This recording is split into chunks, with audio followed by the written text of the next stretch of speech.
Hello. Prince residential senior secondary school की online क्लासों में आप सभी का स्वागत है। कक्षा 11वीं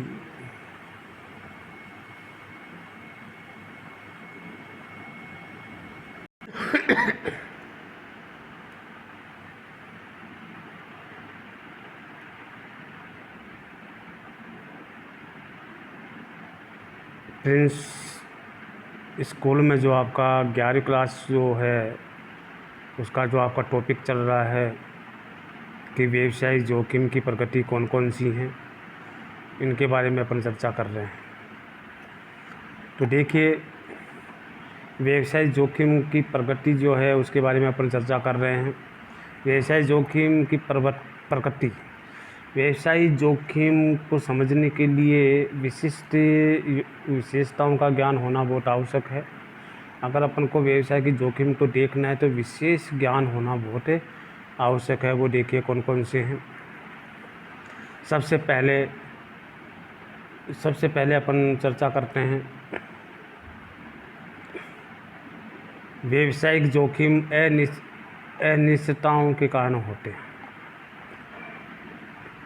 अनिश्चितता से तात्पर्य भविष्य में होने वाली घटनाओं की अनभिज्ञता से माना जाता है कि भविष्य में जो घटनाएं होगी उस घटनाओं के बारे में हमें कोई जानकारी नहीं है, अनभिज्ञता है, मालूम नहीं, हो सकती है, नहीं भी हो सकती भविष्य में।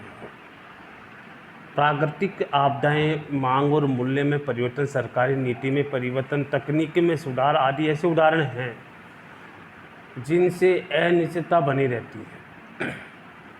ये परिवर्तन व्यवसाय के लिए जोखिम के कारण हो सकते हैं और इन कारणों का पहले से ज्ञान नहीं हो सकता। ये जितने भी जोखिमें हैं इसका ज्ञान हमें पहले से मालूम नहीं होता है। इसलिए कह रहे हैं कि हमें विशेष ज्ञान होना बहुत ज़रूरी है। व्यावसायिक जोखिम अनिश्चितताओं के कारण जो होता है उसका ज्ञान होना बहुत ज़रूरी है। जोखिम प्रत्येक व्यवसाय का आवश्यक अंग होता है। सब जानते हैं बिना जोखिम के व्यवसाय नहीं किया जा सकता, बिना जोखिम के कुछ भी नहीं किया जा सकता। तो प्रत्येक व्यवसाय में जोखिम होता है और कोई भी व्यवसाय इससे अछूता नहीं है। यद्यपि व्यवसाय में हानि की मात्रा भिन्न हो सकती है। जोखिम को कम किया जा सकता है लेकिन समाप्त नहीं किया जा सकता। जोखिम को कम किया जा सकता है लेकिन जोखिम को समाप्त नहीं किया जा सकता। तीसरा है, जोखिम की मात्रा मुख्यतः व्यवसाय की प्रगति और आकार पर निर्भर करती है। एक है कि जोखिम की जो मात्रा है व्यवसाय की प्रगति और प्रकार के ऊपर निर्भर करती है। कितना आकार है, कितना निर्भर है, जो भी है। व्यवसाय की प्रगति उत्पादित एवं विक्रित वस्तुओं और सेवाओं के प्रकार तथा व्यवसाय का आकार, उत्पादन और विक्रय की मात्रा, ये मुख्य घटक हैं जो व्यवसाय में जोखिम की मात्रा को निर्धारित करते हैं। उदाहरण, जो व्यवसाय पैशन की चीज़ों में लेन देन करते हैं उनमें जोखिम की मात्रा अधिक होती है। उसी प्रकार बृहद स्तरीय व्यवसाय में लघु स्तरीय व्यवसाय की अपेक्षा जोखिम अधिक होता है। जोखिम उठाने का प्रतिफल लाभ होता है।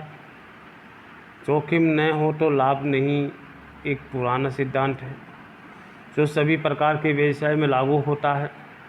किसी व्यवसाय में अधिक जोखिम होने पर लाभ अधिक होने का अवसर होता है। कोई भी उद्यमी भविष्य में अधिक लाभ पाने की लालसा में ही अधिक जोखिम उठाता है।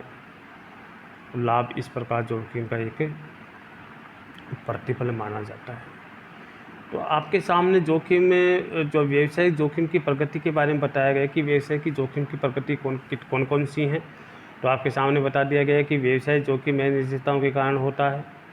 जोखिम प्रत्येक व्यवसाय का आवश्यक अंग होता है। जोखिम की मात्रा मुख्यतः व्यवसाय की प्रगति और आकार पर निर्भर करती है। जोखिम उठाने का प्रतिफल लाभ होता है। जोखिम उठाने का मतलब होता है लाभ अधिक से अधिक प्राप्त होता है।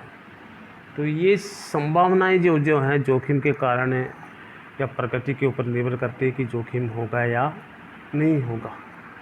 तो व्यवसाय में जोखिम में होना ज़रूरी भी है ताकि अधिक से अधिक लाभ कमाया जा सके। बिना जोखिम के व्यवसाय नहीं किया जा सकता, इसलिए व्यवसाय में जोखिम होना अति आवश्यक है। बिना जोखिम के व्यवसाय नहीं किया जा सकता, इसलिए तो आपके सामने बताया गया कि व्यवसाय में जोखिम कौन कौन से होने चाहिए। व्यवसाय जोखिम ऐसे निश्चितताओं के कारण होता है और जोखिम प्रत्येक व्यवसाय का आवश्यक अंग माना जाता है और प्रत्येक व्यवसाय में जोखिम होना बहुत ज़रूरी है।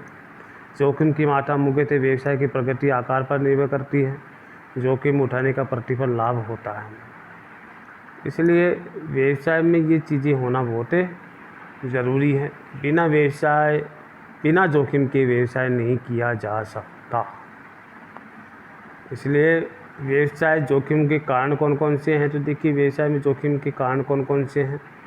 व्यवसाय जोखिम के अनेक कारण होते हैं जिसमें निम्नलिखित भागों में विभाजित किया जा सकता है। तो व्यवसाय जोखिम में 2 कारण महत्वपूर्ण होते हैं, एक तो प्राकृतिक कारण, एक मानवीय कारण। तो देखिए व्यवसाय जोखिम के कारण में प्राकृतिक कारण और मानवीय कारण 2 प्रकार के होते हैं। तो देखिए प्राकृतिक कारण कौन से, प्राकृतिक आपदाएं जैसे बाढ़ है, भूचाल है, बिजली है, गिरना है, भारी बारिश है, अकाल है आदि पर मनुष्य का लगभग नहीं के बराबर नियंत्रण होता है। व्यवसाय में इसे संपत्ति और आय की बड़ी हानि हो सकती है। संपत्ति और आय में बड़ी हानि हो सकती है।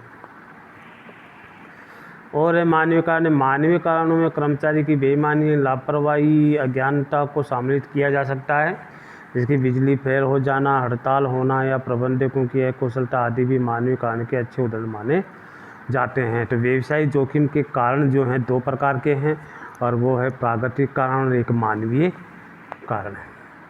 तो देखिए 11वीं क्लास का जो आपका लेसन चल रहा है, जोखिम की प्रगति और जोखिम के कारण कौन कौन से हैं, व्यवसायिक जोखिम के कारण कौन कौन से हैं, इनके बारे में अपने चर्चाएँ की हैं। पेज नंबर 16 आपको पढ़ाया गया है, अच्छी तरह से पढ़ा दिया गया है। फिर भी किसी प्रकार की कोई समस्या है तो आप मेरे से संपर्क कर सकते हैं। तो व्यवसाय अध्ययन में जो आपके सामने जो पढ़ाया गया है वो व्यवसाय जोखिम की प्रगति और व्यवसाय जोखिम के कारण कौन कौन से, इनके बारे में अपनी चर्चाएँ की हैं। फिर भी किसी प्रकार की कोई समस्याएं आपके सामने हो तो आप मेरे से संपर्क कर सकते हैं ताकि आपकी समस्याओं का समाधान कर सकूं।